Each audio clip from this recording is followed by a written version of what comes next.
Good afternoon, my fellow Americans. My name is Timothy Gay Sr., and I am running for President of the United States of America in 2012.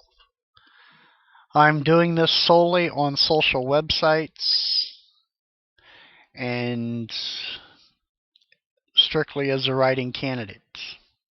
However, if I can create enough support in every state, I will go through the steps to have my name put on the ballot as an independent. Now, the big talk and the big butting of heads is not just on the medical reform, or it is also on the budget. With just from the rough drafts that I have been able to find in my research, there is such wasteful spending just in the rough drafts. If I could get a copy of line by line budget, I am sure, beyond a shadow of a doubt, that it is full of wasteful spending. Totaling everything together that could be created under just the defense fund that I have found is $570.3 billion a year. Yes, I know our national security is very, very important. However, I think that that is full of wasteful spending.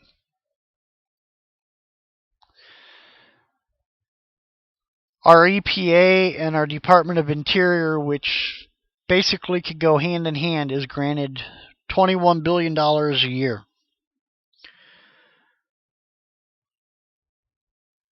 But yet we sit there with Social Security $12.5 billion a year. Yes, I'm looking at notes here. Our national intelligence agencies, every rough draft that I've been able to find doesn't even give a number. So I am sure that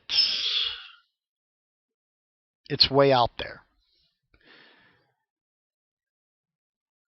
And basically signing a blank check. It's not right. When we give Homeland Security $43.2 billion a year, which is a $309 million increase over previous years. There's things that we can do to cut some of this stuff. We send $47 billion a year overseas for international programs, and another $17.3 billion, which this goes to... Oh, I'm sorry. Let me get back to my train of thought. The EPA is $21 billion with the Department of Interior.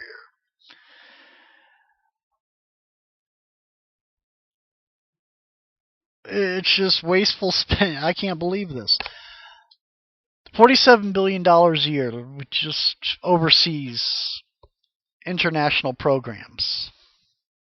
When you can drive down the streets in your cities and you can find empty school buildings that are just sitting there that the taxpayers are still paying for. When we have homeless in this country.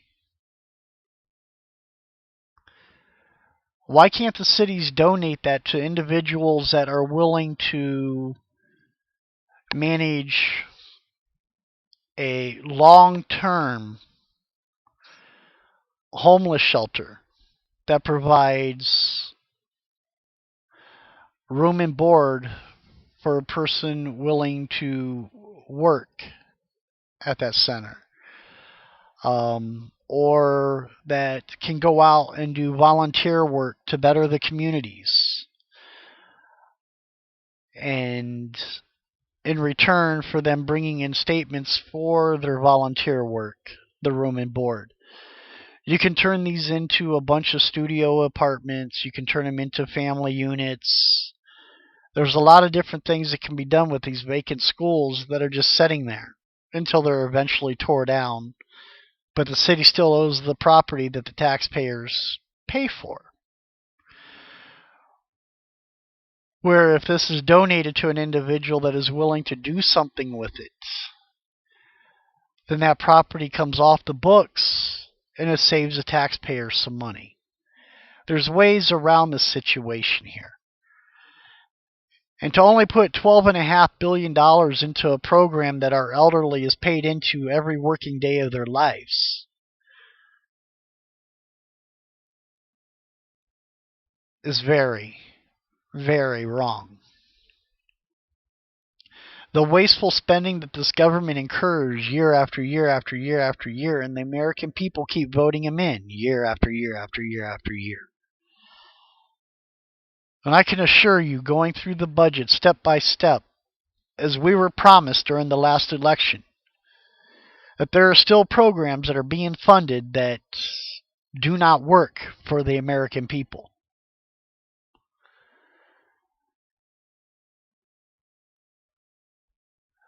Now, they're saying that we're coming out of this financial crisis.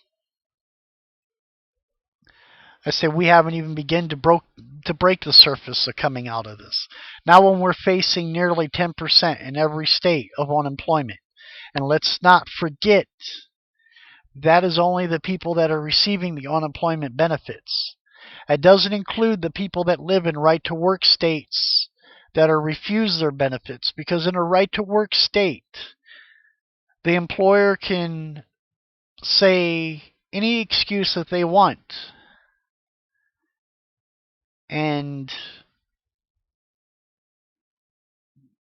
the person filing is denied their unemployment. I know this for a fact because I have talked to people. I know one person in particularly that worked for a company for 2.5 years. Was told one reason for his dismissal, so he applied for his unemployment. And the reason that they gave the unemployment office was totally different than the reason that they gave him. But yet through it all, he ended up being denied his unemployment.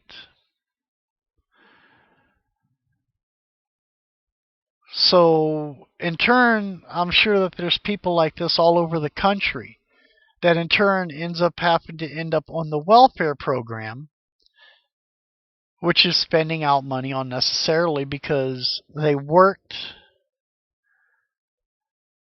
and met the requirements for the unemployment, yet denied that unemployment. So if we would go through and rectify this situation, see, this is all about protecting the businesses. And I understand that. But let me tell you something, big business. You send your money overseas to accounts so you don't have to pay taxes on it in this country. And this country under my leadership will not deal with that. If you decide to take your business across seas to avoid the taxes of this country, your product will not be allowed in this country. I'm sorry. But we have to get tough with this situation. We can no longer let you have a free ride when the American people shoulder the blunt of all the wasteful spending that has been going on in Washington for decades. I remember one president that had this under control. And when he left office, this country had a surplus. And within 10 months of him leaving office, we were faced with another huge deficit.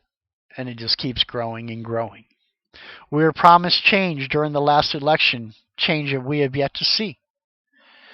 We see more of the same economic strategies that has failed us for so many years.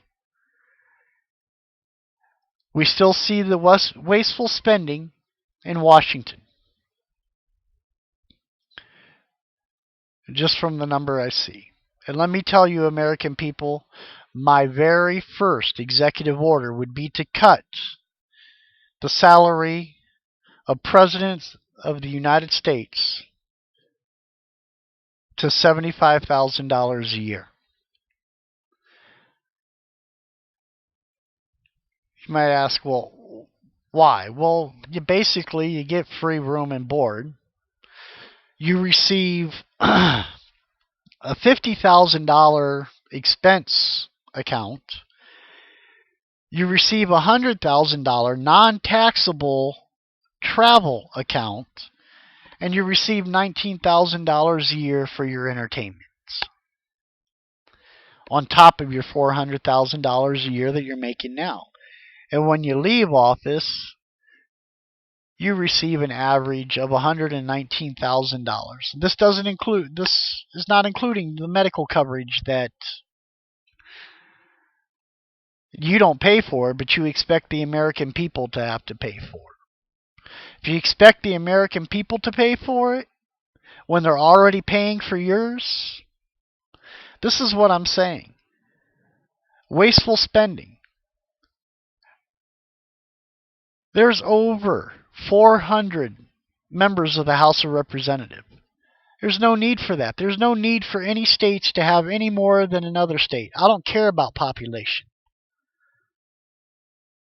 California shouldn't have 50 plus representatives. And other states, 1 or 2. There should be 3 representatives in every state. That's 150. You have 2 senators from every state. That's 100. That's 250 people casting votes for policies in this country, which is a smaller number than just the House of Representatives now. And each representative making near or over $100,000 a year. Wasteful spending. We can do better than this, America. And we can start this by getting rid of the Electoral College. The Electoral College is designed so an outsider cannot get into Washington, because there is no requirements for the voters of the Electoral College to follow the vote of the citizens of their state. And as far as my research has taken me, the presidency of the United States is the only political race, that is not decided by popular vote. There's things we need to do to change this country, and we can change it for the better, and we can change it together. My name is Timothy Gay Sr., and I am running for President of the United States of America. You can contact me at Timothy Gay Sr. 4 Prez. That's the number 4, P-R-E-S. That's Timothy Gay Sr. 4 Prez at yahoo.com. Let's band together. Let's do this peacefully, but yet let's make our voices heard with our vote. If you vote for me, it's a vote for true change that we can believe in. It's a change that we can thrive in. And it's a change that reaches out to all. I want to thank you for your time. And until next time, may God bless America.